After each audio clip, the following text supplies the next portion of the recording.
In today's Leeds news, under 21s in final action. Leeds likely to be hit with an FA charge. Club issues Bamford abuse statement. Thorp Arch could be gone very soon. Leeds move to sign Mercer. And Leeds versus Newcastle brief review.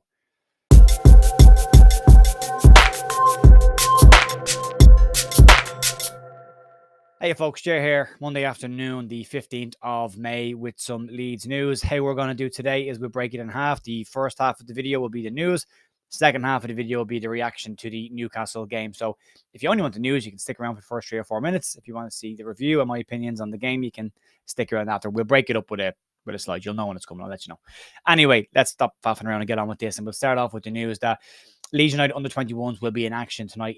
Will be their final game of the season. The under-21s will play Nottingham Forest in the PL2 Division 2 final at Elland Road. I nearly said semi-final. At Elland Road. Leeds got into the final with a 2-1 win over Aston Villa, and Nottingham Forest beat West Brom 3-0 tonight to get their path into the final. Huge game for Leeds. 10,000 tickets sold so far. It is a 7 p.m. kickoff at Elland Road. There are still tickets on sale over on leedsunited.com if you want to check that out. The game will not be televised on LUTV due to the fact that there are Premier League matches taking place and the blackout is in operation tonight. So if you want to check that out, get down to Elland Road. Could be a great night for the 21s, and fingers crossed they get their way back into the top flight. Let's move on. Let's talk about Leeds likely to be hit with an FA charge, and I think everybody saw this one coming a mile away. Leeds are expected to be hit with an FA charge after a fan entered the field and shoved Eddie Howe on Saturday's game against Newcastle. The big issue for Leeds here is A, how did the fan get onto the pitch? I'm using the word fan really loosely here. B, how did he walk all the way down the sideline? Because he did walk before anyone got to him and managed to get his hands on Eddie Howe before security got involved. Luckily, nothing serious happened. He said a couple of words to Eddie Howe and a little shoving was escorted away. Leeds have banned the fan for life on the back of this as well, and there is apparently a police investigation as well on the charge of assault being leveled against the person who entered the field. I keep saying fan. I probably shouldn't say fan. I don't think we'd all, any of us, think that kind of behavior is befitting of a fan. So not for me is the answer on that one. Moving on, let's talk about some other fallout from Saturday. And the club have issued a statement regarding online abuse received on Saturday night towards Patrick Bamford and his family. And what has some of the stuff that's come out has been absolutely appalling and is absolutely shocking to see. I am, and I'll clarify my stance on this, I am all in favor of players being praised and criticized in equal measure. Criticism is professional, not personal. Criticism is on form, on playing ability, on performances on the field of play. It should never, ever get to a stage where it's personal, where it's attacking somebody's family or attacking them outside the ground. It's a game of football at the end of the day. We all care about it. We all, spend a lot of money on it. However, this is also their life as well. They have a life. There's a person behind the footballer as well. And I've been critical about Bamford this year and last season as well, but it's critical in the sense of his footballing performances. That's it. That's where the line is drawn. It should never cross over. And some of the stuff that's been said is absolutely disgusting that has come out. Leeds have issued a statement on this, thankfully, and this is what the statement goes on to say. Overnight, Patrick Bamford and his family received completely unacceptable online abuse, including several threats via Twitter. The time for this behaviour to stop is now. Those making threats do not reflect our fan base and are not welcome at our club. We would like to thank those supporters who have reached out to Patrick and his family to show their support. What people forget about is, yes, Patrick Bamford missed a penalty yesterday, but he was instrumental in the first goal that Leeds scored and had a reasonably decent first half outside of, the 10 minutes after the penalty where his head got a bit of a wobble, which you could understand. But again, by all means, criticize somebody's performance, but draw the line when it becomes personal. If I always say it's a lack of class to drop into personal insults with footballers, and I don't get it. But as I say, if somebody doesn't play well, fans are entitled to have their opinion on the performance, as pundits are, but it should never become personal abuse or attacking his family and his kids and all that. It's just disgusting. So a lot of people should be ashamed of themselves this morning, but we'll move on. Let's talk about Thorp Arch. And according to the Daily Mail journalist Ian Ladyman, Leeds could be moving away from Thorp Arch very soon. In an article that he wrote, he said that the 49ers, who are, if they do manage to come in this season, are looking at a $100 million revamp of not only Elland Road, but of a new Leeds United training facility. It's been talked about for a while that Leeds would look to move away from Thorp Arch and bring the the training facility closer to the city centre. The Thorp Arch currently in Wetherby is a 30-minute drive from Elland Road, and they want to bring it back into the city centre. This has been talked about an awful lot. Angus Kinnear's mentioned it a lot, but according to Ian Ladyman, the journalist has said that Leeds will be looking to move in as soon as possible once the 49ers take control. Now, we all know the issues with that around relegation clauses and everything else. We'll wait and see what happens there. But also looking at another investment into Elland Road as well, and the planned expansion of Elland Road to a 60,000 seater stadium should Leeds remain in the Premier League. Moving on, let's talk about the final story today. And Leeds have made a move to sign Aberdeen 16-year-old centre-back sensation Jamie Mercer. The 16-year-old has caught the eye playing underage for Aberdeen, with plenty of Premier League clubs keeping an eye on him. Leeds have moved north of the border quite a lot recently, bringing players in already, like Rory Mahady with the under-18 side, as well as a couple of other players more recently looking at signing for Leeds as well. Leeds are keeping a very strong eye on the Scottish underage market as well to bring players in. This also helps with Brexit rules as well, because you can't sign these players unless they're 18 if you're outside of Europe, and there's all, everything else, all the other stuff that comes with being outside of the UK and in mainland Europe. So he will be seen as a player that would go into the under 18 side. Now, a lot of people in the comments will say, why are we looking at kids when we should be signing players for the first team? And as I said before, these are two different recruitment teams who do two different sets of stuff. There is a need to keep signing young players to make sure that the underage and the academy setup is the strongest it can be. And then there's another side of it here looking at players for the first team as well. You can do both, and you should do both, is how I put that. So that's it in regards to the news, folks. We'll move on then. We'll talk about the Newcastle review. So if you're just here for the news, thanks for watching. If you're here for the review, I'll see you in a sec. Okay, let's get into this. I want a crazy day at Newcastle, against Newcastle, sorry. But a great game to go to. I'm delighted that's the game we picked to go to. It would have been nice to see a win, but we'll take the point in a really exciting game of football, and a game that flew by. Also, just thanks to everyone that I bumped into at the ground or on the plane or in the airport, or the lads that were sitting at Billy Browner's statue later on in the evening who had a brief chat with. And then the lads in the airport as well. Didn't get names from people, and I really should have. So I apologize for that. But nice to see some people and have a chat with you as well. So and thanks for all the support. I really appreciate that. I really, really do. So let's stop waffling. Let's get to the review. So 2-2 draw, not the worst case scenario. It's really not. I think I'd said coming into this game what I would have liked to see from the last 3 games, and what I think Leeds will get is point against Newcastle, point against Spurs, 3 points against West Ham. That's 5 points. Might just be enough to scrape us over the line, but it will mean we'll go to the last day of the season probably needing at least a point against Spurs. But they got the point on the board. What I will say to start this off, I've made it pretty clear that I'm not 100% how I feel about the Sam Allardyce appointment, and I've listened to John Giles be very outspoken about Allardyce being the wrong man for Leeds. What I will say is I didn't want his style of play. I didn't want the long ball football or the direct passing style of football. I didn't want any of that at Leeds. However, what I will say is from watching the game Saturday, I was surprised at how much football Leeds actually tried to play against the team that are third in the Premier League. It wasn't long ball football. It was pretty fast paced. It was good football. We are still struggling with our passing ability, but then you hear reports coming out of the club this week of they were doing crossing and finishing training or crossing and defending training for the first time all season, which is bonkers. You also hear about the passing pattern and stuff not being done in training this season as well, and now it's been brought back in again. So you can understand why the passing hasn't been as crisp as it was under Bielsa, because they're not working on it. And the same with the crossing and finishing, why we're weak on defending crosses if we're not working on that, and why we're not scoring goals from crosses. However, after a week of doing it, we've scored from a cross. And it should be said, some really, really good work on the left-hand side by Jack Harrison, some lovely skills.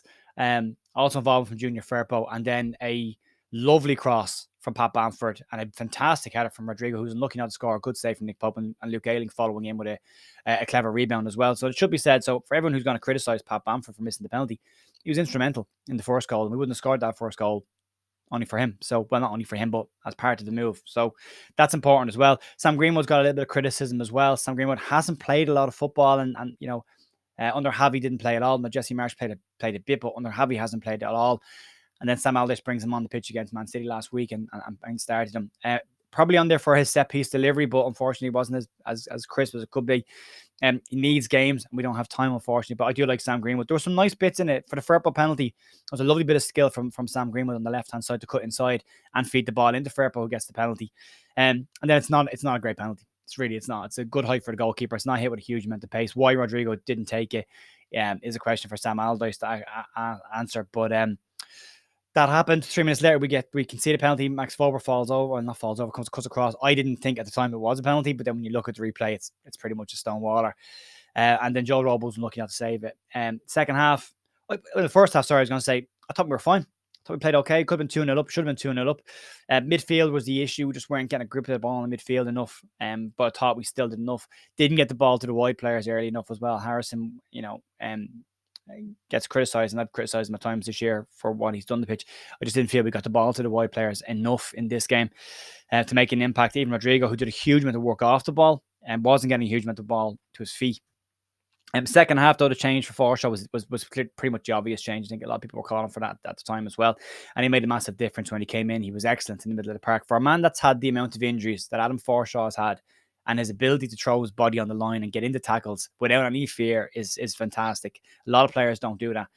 And he was instrumental in the second half. And then you think about it, Leeds scored 2 goals from open play yesterday against the third place side in the league, whereas Newcastle had scored 2 penalties, and we've got to stop gifting teams goals. That's the problem. We gifted them 2 goals. The second penalty with Junior Firpo putting his hand in the air. You can argue there's a touch, but I don't think the touch is enough for his arm to go backwards over his head. I think he'd already lost his foot and jumping backwards to head the ball. It's a silly thing to do, and it is a penalty, unfortunately. You could argue that it was a clip. You could argue it wasn't intentional. You could argue all those things, but the fact that he raises his hand so far above his head and makes contact with the ball and takes it off of Isak's head, that's where the argument lies. And then a really good penalty from Wilson again. But then Leeds showed really good character, really good fight. I didn't think we'd have the bite or the fight to get back into the game, and we did manage to push our way back in. And played pretty well towards the back end of the second half. And then Rasmus Christensen's volley, nice short corner, nice cross from Nanto. Bamford has her first strike, then Ayling is involved in there as well. And then you see Christensen volleying it. I was listening to the Square Ball review, and apparently just before that, Christensen was standing on the halfway line shouting at Robbie Keane, "Do I go up for this corner or not?" And then Robbie Keane was trying to get the attention of Sam Allardyce to find out if he should go up, and it took a minute. Then Allardyce was like, "Yeah, go." And then Christensen luckily gets on the end of it, takes a deflection off Trippier's head and goes in. But I think if you go through the team, there was an awful lot more fight. We didn't look out of place against the third place team in the league. We're still, trying to make sure they get a Champions League spot. We battled throughout the whole game. I mean, outside 2 penalties, Newcastle didn't really create any major chances from play. There was a couple of comfortable saves for Robles to make, which he does. One thing I like about Joe Robles is everything with him just seems to be really calm and relaxed, coming for crosses, catching the ball. Even the punches getting over people's head. He's determined to get there and gets there. And then the saves as well, lining the ball, taking the sting out of the game. I just thought he was excellent again. The amount of talking that Joel Robles does on the pitch is incredible. He didn't stop screaming at the back four for 90 minutes and got right in Wilson's face for the second penalty as well. Very impressed with him. Really, really impressed with him. And pretty calm head back there. You can see the experience in him. But I thought if you go through the team, I thought Ayling had a really, really good game. I thought Rasmus Christensen playing centre back. It's 2 games in a row now. I know he was a bit shaky in the first half against Man City, but I thought he was really good in this game at centre back. It is maybe it plays to his strengths. He's pacey, he can get back and cover. He likes to tackle. He's good at tackling. But he's pretty much of a pump a clear kind of merchant, so it doesn't really matter if you're playing center back as long as you get rid of the ball. So maybe he plays to his strengths, but he did really well in there. Forshaw, when he came on in the middle of the park as well, I thought was really, really good. I thought Weston McKennie had a good game as well, pushed slightly again second half when he was slightly more advanced. And this is the thing about McKennie, when he's playing in that more advanced role, he looks way more comfortable and gets involved. And that long throw was a massive asset that might help us in the last 2 games of the season, fingers crossed. And then you could also Rodrigo's work rate again. This was the amount of work he gets through and pressing the ball and chasing back, and really, really good. It's just a shame that when he plays in the number 9 position, we don't see him do that kind of pressing. But playing in the wider than the 10, he was really, really good at that. So that was excellent. And then Robin Koch playing in midfield, pretty comfortable as well. Did a little bit of that towards the back end of last season as well. But I think Allardyce said himself, he can win a tackle, he can break up the play, but he can also start moves as well. He's got a good pass coming out from the back, and I thought he was decent in the midfield as well. So it's square pegs and round holes, and it's horses for courses right now. I'll try and get some more cliches in here if I can. But I think they did. I think they did reasonably well. I thought we're unlucky to come away from that game without 3 points. We made the rod for our own back. Unfortunately, we made our own mistakes again. On the comments that people have made about the Bamford miss against Leicester and the penalty miss, about they're the 2 chances that will send Leeds down. I understand where it's coming from. I understand the sentiment behind it. However, what I will say is Leeds have conceded on average more than 2 goals in every single game this season. That's why we're going down. If we do go down, that will be why we go down, because we can't keep clean sheets, because we can't stop conceding goals. We have made numerous errors all season. Every individual in the team has made errors this season that cost us at some point. Every single player. It's been from the front players, not taking chances, to midfielders passing balls to attackers, or not tracking runners, to defenders making mistakes in their box or giving away penalties. It's been across the entire side. Leeds will get relegated this season because of mistakes made by the entire squad, because of structural issues. They will also get relegated because of recruitment issues made by the club and not bringing in the right players at the right time. They will get relegated because of managerial decisions and managerial systems that didn't help the team or didn't play to the strengths of the side and didn't hide the weaknesses of the team. So to label it on one player, whether it's Junior Firpo or whether it's Pat Bamford, both players I've been critical of at times this season, it's a bit lazy, because there's been so many more issues this year. And the facts are, we concede over 2 goals per game, and that is a relegation form. Unfortunately, that is what that is. So, again, as I said, I understand the sentiment behind that goal again. If Paddy scores against Leicester, we're 3 points better off. Like, yeah, but we shouldn't have got to this stage of the season needing this. We should have done the job earlier in the season. We wouldn't be in this mess that we are in now. So there's a little bit of context needed in this, and a little bit more kind of fact checking before we start labeling a single player or 2 single players on the entire season, which is, as I said, I think it's a bit lazy. I understand the sentiment, as I said, but I don't believe it to be true. I don't think it's right. I think it's the amount of individual errors this season. You go back over the entire season, the games we threw away because of someone made a mistake or penalties. And, against Man City, give away a penalty, 2 penalties against the weekend against Newcastle. Can't keep doing it. You won't get away with it in the Premier League. And unfortunately, we are where we are because of that. But what I will say is, going into the West Ham game, I'm a lot more confident than I was. The results over the weekend, Everton not getting a win, Forest getting a draw against Chelsea. Well, it could have been a lot worse in that game. So we're not in the worst position in the world that we could be in. A win against West Ham, results go away next weekend, and maybe we went to the final day of the season with a chance of staying up and a miracle out of this. So, yeah, I feel better about it.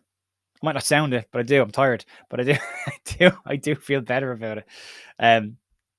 Thanks to Ryanair for delaying our flight home by an hour and a half. Again, I didn't get home till after 1 a.m. or 1:30 in the morning, but I got home. So long day on Saturday, 5 a.m. start, 1:30 a.m. getting home and to bed. So thanks to Ryanair for that one. But yeah, that's going to be it, folks. That's going to be all for today. Thanks, as always, for watching. I should say we did hit 10,000 subscribers last week, and I'm blown away and over the moon by that. So a massive thank you to everyone who has subscribed, watched the video. Whether you like videos or don't like the videos, or whether you agree with me or disagree with me, it's all okay. It's all opinions, and football is all opinions. I'm not right on everything. It's just my opinion. If you have a different opinion, that's absolutely okay. I have no issue with that at all. That's what makes football so interesting, So yeah, thanks to everyone that supports the channel. I really, really appreciate it. And I'll be back tomorrow morning with some more Leeds news. See you then. Bye.